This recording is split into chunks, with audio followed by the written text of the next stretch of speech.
Hello everyone. तो हम लोग पॉलिटी की 365 देख रहे थे और उसमें हमने कुछ टॉपिक्स डिस्कस किए हैं अभी तक। ये उसी का कंटिन्यूशन है, ये पार्ट 2 है। अगर आपने पार्ट 1 नहीं देखा है तो पहले जाके वो देख लो, फिर ये वाला देखोगे तो अच्छे से फ्लो बना रहेगा। तो आज हम यहाँ से कवर करने वाले हैं हेट स्पीच से। तो चलिए स्टार्ट करते हैं। नाउ रिसेंटली जो NCRB है उसने बोला कि 50% राइज हो चुके हैं हेट स्पीच के केसेस में इन 7 ईयर्स। 7 ईयर में 5% राइज हो गया है हेट स्पीच के केसेस में। ठीक है, हेट स्पीच होती क्या है?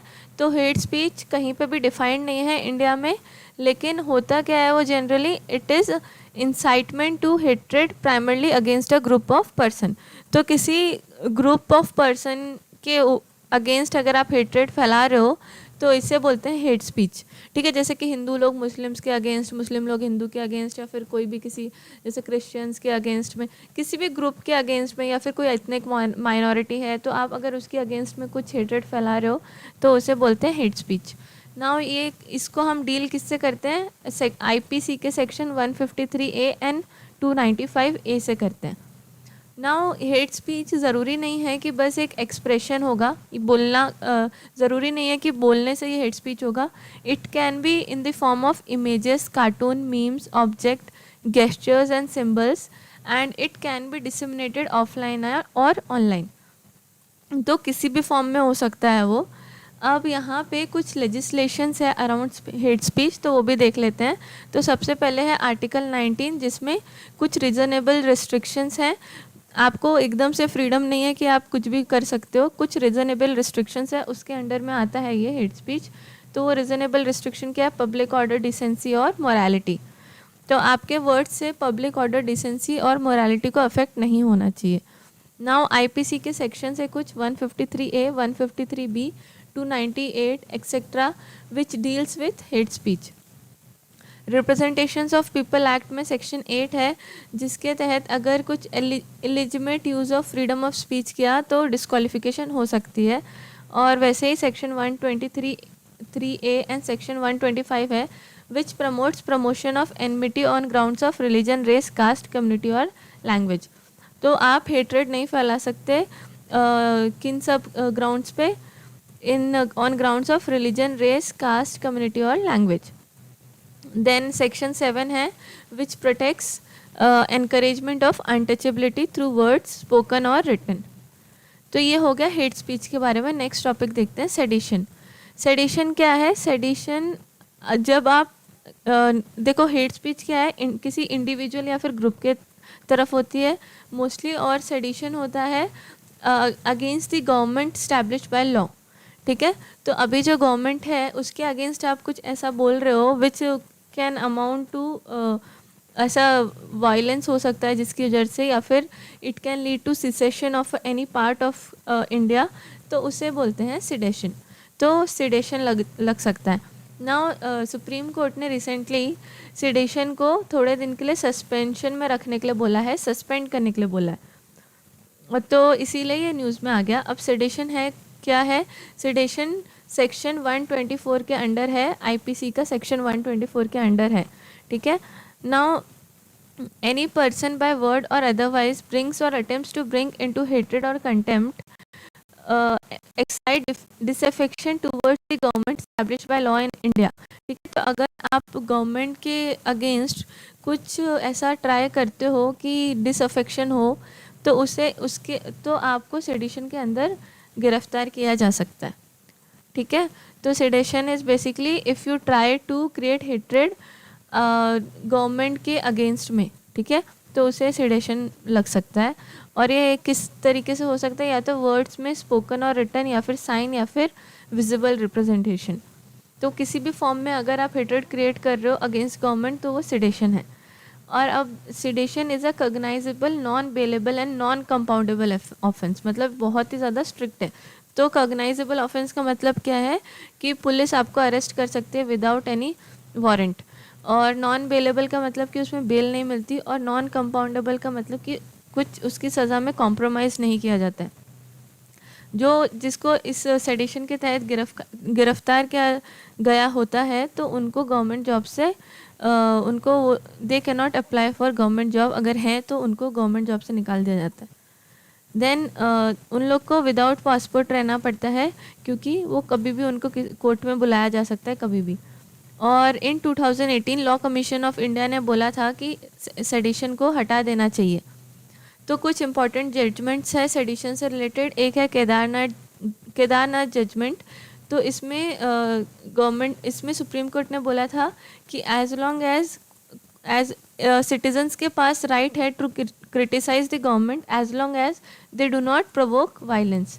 जब तक वायलेंस नहीं क्रिएट होता उस किसी के वर्ड से, तो आप क्रिटिसाइज़ कर सकते हो। देन एक दूसरा केस है P Alavi versus state of Kerala. उसमें सुप्रीम कोर्ट ने बोला था स्लोगेनरिंग क्रिटिसाइजिंग ऑफ पार्लियामेंट और judicial setup it does not amount to sedition. अगर आप क्रिटिसाइज़ कर रहे हो, स्लोगन्स कर रहे हो, स्लोगन्स बोल रहे हो, तो बस इससे अगर आप पार्लियामेंट या फिर जुडिशरी को क्रिटिसाइज़ कर रहे हो तो it does not amount to sedition. Then background देखते हैं थोड़ा सा सेडिशन का, क्या बैकग्राउंड था, कैसे आया वो। तो थॉमस मैकॉले ने सेडिशन लॉ ड्राफ्ट किया था, लेकिन जब आईपीसी इनैक्ट किया था तब सेडिशन को उसमें नहीं लिया था। इनिशियली सेडिशन को विथ अमेंडमेंट इंसर्ट किया गया था इन आईपीसी। तो initially sedition was not part of IPC, it was later inserted through amendment. और जो सबसे पहला केस रजिस्टर किया था सेडिशन के अंदर वो था जोगेंद्र चंद्र बोस के ऊपर, और he was editor of Banga Bhashi. He was booked for publishing an article criticising age of consent bill. तो उनको age of consent bill criticise करने के वजह से जेल में डाल दिया गया था। और इसमें और भी काफ़ी लोगों को गिरफ्तार किया था, जैसे कि बाल Gangadhar Tilak, Annie Besant, Ali brothers, मौलाना आज़ाद, एमके गांधी, इन सबको गिरफ्तार किया गया है। और इंडियन लीडर्स ने जब कॉन्स्टिट्यूशन बन रहा था तो उन लोग ने एग्री किया था कि हमें सेडिशन हटा देना चाहिए, लेकिन सेडिशन अभी भी एग्जिस्ट करता है, बट सेडिशन इंडियन कॉन्स्टिट्यूशन का पार्ट नहीं है, it is a part of IPC. तो ये याद रखना आपको, एक ये एक्सेप्शन है, क्योंकि sedition is not a part of Indian constitution, it is part of IPC. Then Nehru government ने फर्स्ट अमेंडमेंट से आर्टिकल 19 में कुछ रीजनेबल रिस्ट्रिक्शंस लगा दिए, और केदारनाथ वर्डिक्ट ने अपहोल्ड किया था, जो हमने देख लिया, सेडिशन की वैलिडिटी को अपहोल्ड किया था। और इंदिरा गांधी जी ने सेक्शन 124 को सेडिशन को कॉग्नाइजेबल ऑफेंस बना दिया। तो कॉग्नाइजेबल ऑफेंस का मतलब क्या है कि आपको विदाउट वारंट भी अरेस्ट किया जा सकता है। नेक्स्ट देखते हैं प्रिवेंटिव डिटेंशन। तो प्रिवेंटिव डिटेंशन क्या है? प्रिवेंटिव डिटेंशन अगर किसी इंसान के ऊपर किसी गवर्नमेंट को या फिर स्टेट गवर्नमेंट या सेंट्रल गवर्नमेंट किसी को भी डाउट है कि ये इंसान कुछ ऐसा करने वाला है जिससे पब्लिक ऑर्डर को अफेक्ट हो सकता है, तो वो लोग उसको गिरफ्तार कर सकते हैं प्रिवेंटिव डिटेंशन के तहत। ठीक है, क्राइम करने से पहले उसको गिरफ्तार कर सकते हैं, तो उसको बोलते हैं preventive detention. Now recently supreme court ने बोला है कि preventive detention should be use in exceptional circumstances. हमेशा नहीं यूज़ करना, एकदम एक्सेप्शनल सर्कमस्टांसेस में यूज़ करना चाहिए इसे।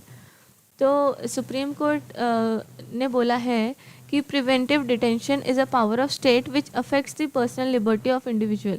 ठीक है, तो होता क्या है कि इससे इंडिविजुअल की पर्सनल लिबर्टी इफेक्ट होती है ना, क्योंकि जब आपको गिरफ्तार किया जाता है तो आपकी लिबर्टी चली जाती है। तो सुप्रीम कोर्ट ने बोला है कि इससे इंडिविजुअल की पर्सनल लिबर्टी इफेक्ट होती है, इसीलिए इसको लॉ एंड ऑर्डर की सिचुएशंस में आपको तभी यूज़ करना चाहिए जब ऐसा डर है कि वो इंसान कुछ पब्लिक डिसऑर्डर कर सकता है। लेकिन अगर ऐसा डर है कि वो लॉ एंड ऑर्डर की प्रॉब्लम क्रिएट कर सकता है तो नहीं करना चाहिए। लेकिन जब वो कुछ ऐसा पब्लिक डिसऑर्डर वाली प्रॉब्लम क्रिएट कर सकता है तभी गिरफ्तार करना चाहिए इन प्रिवेंटिव डिटेंशन। ठीक है, तो ये समझ आ गया, लॉ एंड ऑर्डर सिचुएशंस के लिए आप गिरफ्तार नहीं कर सकते, पब्लिक डिसऑर्डर वाली सिचुएशंस के लिए आप प्रिवेंटिव डिटेंशन लगा सकते हो। देन प्रिवेंटिव डिटेंशन ये एप्रीहेंशन के तहत गिरफ्तार किया जाता है कि अगर मुझे डाउट है कि कोई इंसान कुछ डेंजरस एक्टिविटी करने वाला है जिससे public order and security of India will be affected, तो मैं उसको गिरफ्तार कर सकती हूँ अंडर दिस।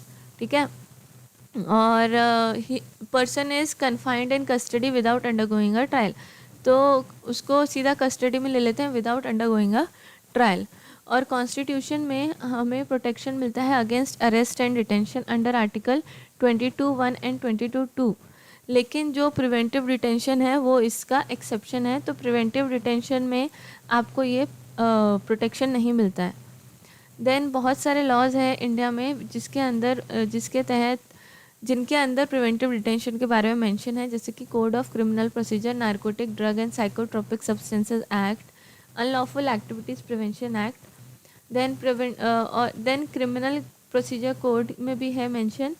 तो ये सारी कुछ चीज़ें हैं जिसमें प्रिवेंटिव डिटेंशन के बारे में मेंशन है।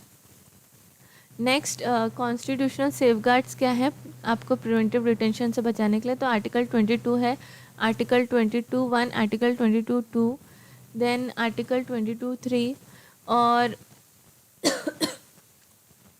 आर्टिकल 22(4) जो है उसमें बोला गया है कि किसी इंसान को 3 महीने से ज़्यादा प्रिवेंटिव डिटेंशन में नहीं रख सकते। कि मैक्सिमम पार्लियामेंट ने कोई ऐसा लॉ बनाया है जिसमें बताया गया है कि maximum period of detention is this much and circumstances भी बताए गए हैं कि कब कब ये अप्लाई किया जाएगा।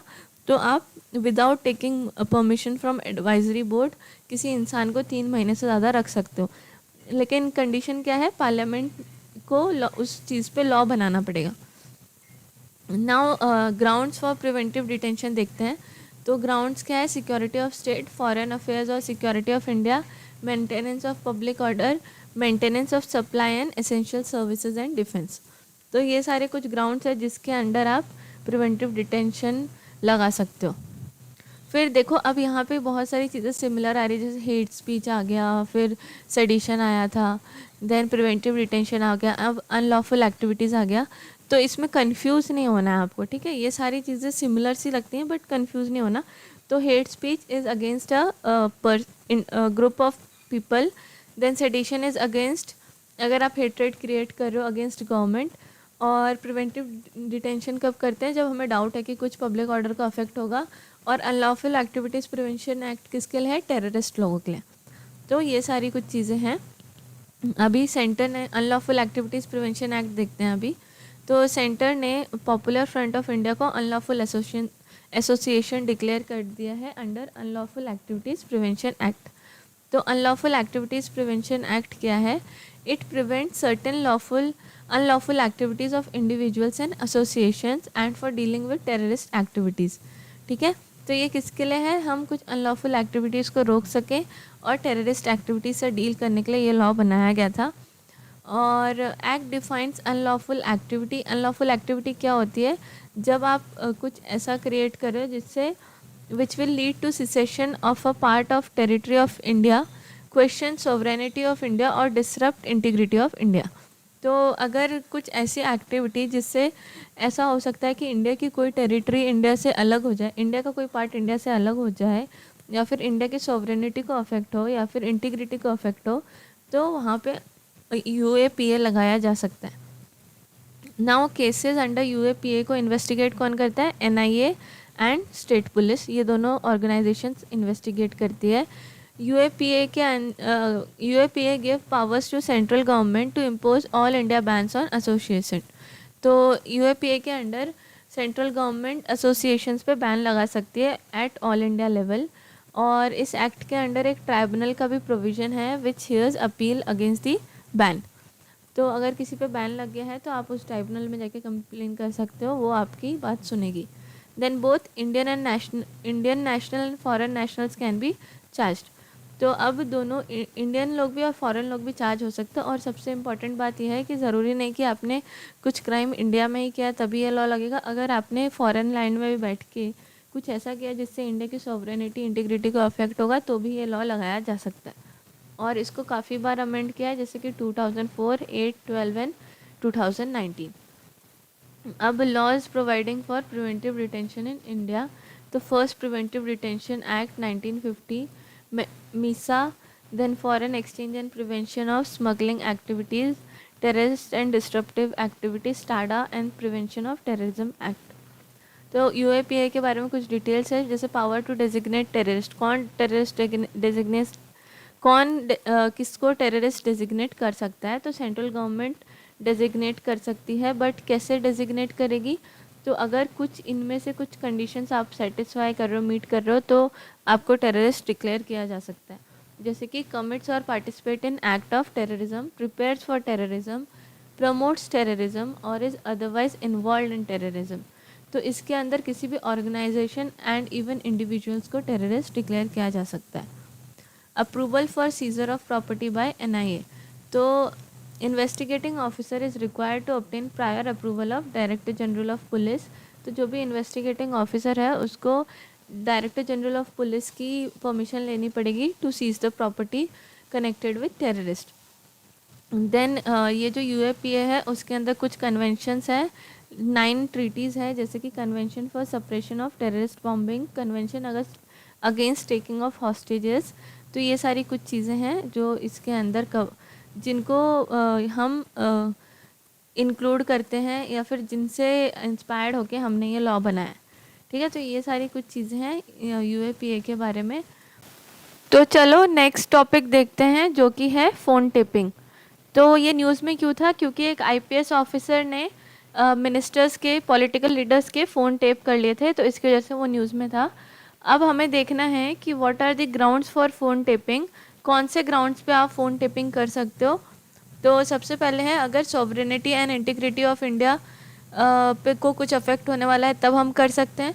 Security of state, friendly relations with foreign states, maintaining public order for preventing incitement to commission of an offence.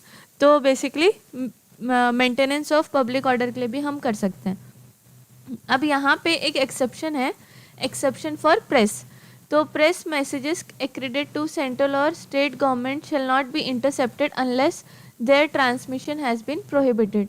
तो प्रेस के जो मैसेजेस हैं उनको आप इंटरसेप्ट नहीं कर सकते अनलेस वो उसको प्रोहिबिट कर दिया है तब तक। ठीक है, तो नाउ अब फ़ोन टेपिंग के बारे में थोड़ा सा देखते हैं। तो फ़ोन टेपिंग का मतलब क्या है कि आप किसी की आवाज़ सुन रहे, 2 लोग कॉन्वर्जेशन कर रहे हो ऑन फ़ोन, तो आप उसको आप उसको टेप करके सुन रहे हो, या फिर आपने कुछ उसमें वायर टेपिंग कर रहे हो, या फिर लाइन बगिंग कर रहे हो, या फिर इंटरसेप्शन कर रहे हो। तो ये 3 तरीक़ों से हो सकता है। और सबसे पहले स्टार्ट हुआ था यूएसए में इन 1890s में। ठीक है, इंडियन टेलीग्राफिक एक्ट के तहत इसको गवर्न किया जाता है, और central government and state governments both have right to tap phones. इन स्टेट्स में पुलिस के पास ये पावर होती है टैप करने की, फ़ोन टैपिंग की।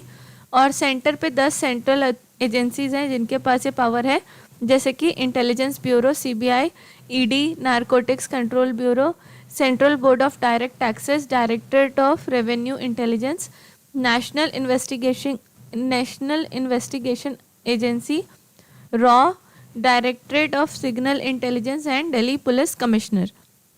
ठीक है, तो ये कुछ एजेंसीज हैं जिनके पास पावर है, और अगर कोई और एजेंसी टैप करती है तो उसको इलीगल माना जाएगा, except these agencies which are mention. अगर किसी और ने फ़ोन टैपिंग किया तो उसको इलीगल माना जाएगा। और जो ऑर्डर्स होते हैं टेपिंग के orders, they can only be issued by secretary, union minister of home affairs और his counterpart in writing. तभी आप कर सकते हो, राइटिंग में देना चाहिए, तभी फ़ोन टेपिंग स्टार्ट होगी। लेकिन एक्सेप्शनल केसेस में ऑर्डर में B issued by lower authorities. तो ये पॉइंट देख लेना थोड़ा सा, क्योंकि जो ऐसे एक्सेप्शंस होते हैं वो यूपीएससी को बहुत पसंद होते हैं। तो ऐसा नहीं है कि बस ये लोग ऑर्डर देंगे तभी हो सकता है, एक्सेप्शंस भी है। और एक्सेप्शनल केसेस में अगर कोई लोअर अथॉरिटी ऑर्डर देती है तो भी फ़ोन टेपिंग हो सकती है। अब कॉन्स्टिट्यूशनल एंड लीगल सेफगार्ड्स कौन कौन से हैं फ़ोन टेपिंग पे? तो 7th शेड्यूल में क्या है? Telephones along with other communication devices mention under entry 31 of union list. तो ये किसके अंडर में आता है? यूनियन लिस्ट में आता है। आर्टिकल 19 में है फ्रीडम ऑफ स्पीच, आर्टिकल 21 में है राइट टू प्राइवेसी, और इंडियन टेलीग्राफिक एक्ट के अंदर फ़ोन टेपिंग को रेगुलेट किया जाता है।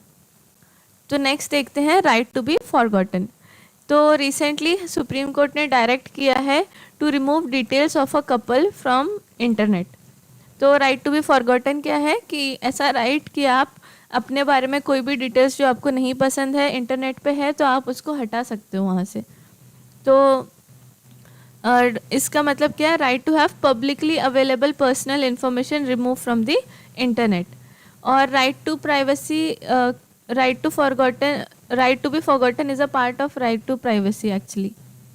Right to privacy includes information that is not, right to privacy में क्या होती है, information that is not public, where as right to be forgotten involves removing information. ठीक है, जो पब्लिक है उसको रिमूव करना इज़ राइट टू फॉरगॉटन का पार्ट. और राइट टू प्राइवेसी का मतलब है कि हम अपनी प्राइवेट लाइफ को पब्लिक ना करें, हम नहीं चाहते कि हमारी प्राइवेट लाइफ पब्लिक हो.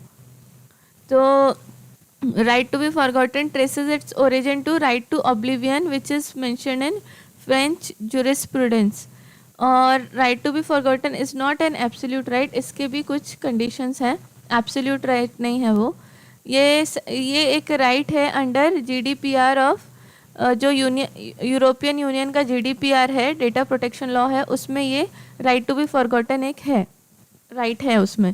ठीक है, और वही इनने यहाँ पे बताया कि it is implicitly recognise as a right for the first time by EU directive on data protection in 1995. और article 17 of GDPR ensure, article 17 of GDPR ये राइट देता है, उसका नाम है राइट टू इरेजर. ठीक है, राइट टू इरेजर मतलब which is basically right to be forgotten. In India there is no law that is specifically providing for right to be forgotten. India में ऐसा कोई लॉ नहीं है जो प्रोवाइड करता है इस राइट को. और अभी सुप्रीम कोर्ट ने कुछ डायरेक्शंस दिए थे, जैसे K S Puttaswamy versus Union of India में सुप्रीम कोर्ट ने रिकॉग्नाइज किया था right to be forgotten as a part of right to life under article 21. Then कुछ सर्टेन रिस्ट्रिक्शंस है, जैसे कि exercise of right to freedom of expression and information.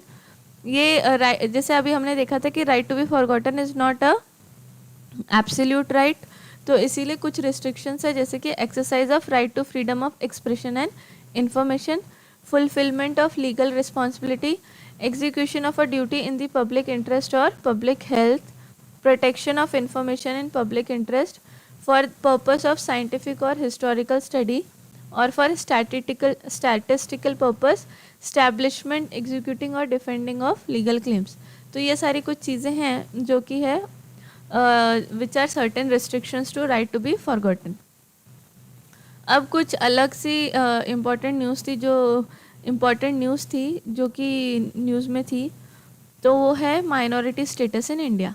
तो minority word define नहीं है हमारे कॉन्स्टिट्यूशन में, ये आर्टिकल 29 एंड 30 में माइनॉरिटी राइट्स के बारे में बात करी गई है. और आर्टिकल 350B में बोला गया है a special officer for linguistic minorities होगा. तो सेंटर ने एक कमीशन बनाया था, national commission for minorities. Centre using national commission for minorities act 1992. उसने सेंटर ने डिक्लेयर किया सर्टेन कम्युनिटीज़, कौन कौन सी, Muslim, Christian, Sikhs, Buddhist, Jain and Zoroastrians as minority, इन सबको माइनॉरिटी बोला है.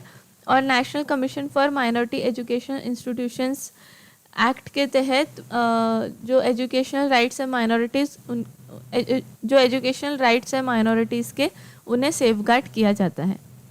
तो अभी एक डिमांड थी कि सरना रिलीजन को रिकॉग्नाइज़ किया जाए एज अ रिलीजन. और ये एक बेसिकली ट्राइबल रिलीजन है जो tribals of Jharkhand, Orissa and Assam follow करते हैं इसे. और बेसिकली इसका कॉन्सेप्ट है of nature worship. Article 370 abrogation and article 35A. तो हम आपको पता होगा कि जम्मू एंड कश्मीर से आर्टिकल 370 को हटा दिया था. इसमें क्या होता था कि आर्टिकल 370 एंड आर्टिकल 35 के अंडर जम्मू एंड कश्मीर के अंदर हमारा कॉन्स्टिट्यूशन लागू नहीं होता था, उनका खुद का कॉन्स्टिट्यूशन था और उनके खुद के डोमिसाइल रूल्स थे. तो हमने वो सारे जब हमने ये आर्टिकल्स हटा दिए तो अब वहाँ के डोमिसाइल रूल्स चेंज हो गए हैं और इंडियन कॉन्स्टिट्यूशन अभी वहाँ पे लागू होता है. नाउ आर्टिकल 142 तो आपको पता होगा, इसके तहत जो सुप्रीम कोर्ट है it can enforce its judgment throughout the country, or it can do it can take necessary steps to ensure that complete justice is done. ठीक है, ये आर्टिकल 142 का काम है. और जो भी जजमेंट होता है सुप्रीम कोर्ट का, वो throughout the territory of India enforceable होता है. देन नेक्स्ट है आर्टिकल 145(5).